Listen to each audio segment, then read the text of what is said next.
Roi du transport multimodal, le vélo pliant est très apprécié des vélotaffeurs. Léger, facile à stocker, il peut aussi être utilisé pour le voyage ou le loisir. Il peut en effet être très facile de l'accessoiriser et de le personnaliser en fonction de sa pratique. Pour tout savoir du vélo pliant, c'est maintenant avec Cyclable.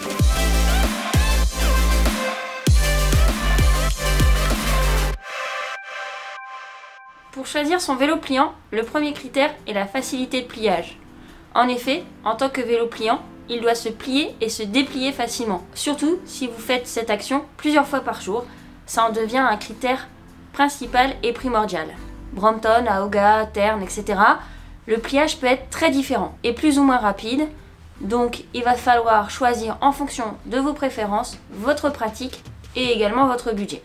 Deuxième critère de choix pour le vélo pliant, son poids. Il est d'autant plus important si en plus vous vous servez de votre vélo pliant en multimodal. Les tailles de roues, les matériaux utilisés ainsi que les accessoires vont faire varier le poids du vélo énormément. Les plus légers vont descendre en dessous de 10 kg. En moyenne, on va être autour des 14 kg. Et pour certains vélos pliants à assistance électrique, on peut dépasser les 20 kg.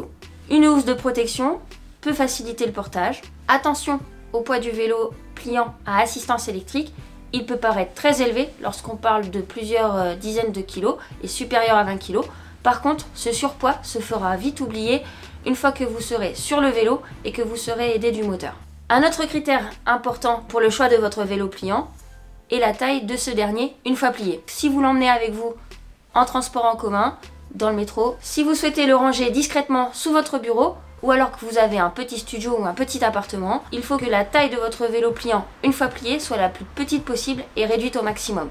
Cette taille est très différente en fonction des tailles de roues, de la manière dont se plie le vélo, s'il se plie en 2 ou en 3. Ainsi, n'hésitez pas à passer en magasin pour tester le pliage et dépliage du vélo et vous rendre compte de la taille que votre vélo pliant prend pour vous assurer que vous pourrez facilement le ranger chez vous ou alors sur votre lieu de travail. Autre critère important, c'est la taille des roues. Elles vont avoir une incidence certes sur la taille de votre vélo une fois plié, mais également sur son poids et sur son confort lorsque vous allez rouler avec votre vélo pliant. Les 16 pouces sont idéales si vos priorités sont le poids et le stockage de votre vélo. Si vous recherchez plus de confort, de stabilité et d'efficacité lorsque vous roulez avec votre vélo, nous vous conseillons de vous orienter sur des roues de 20 ou 24 pouces. Autre critère, la transmission.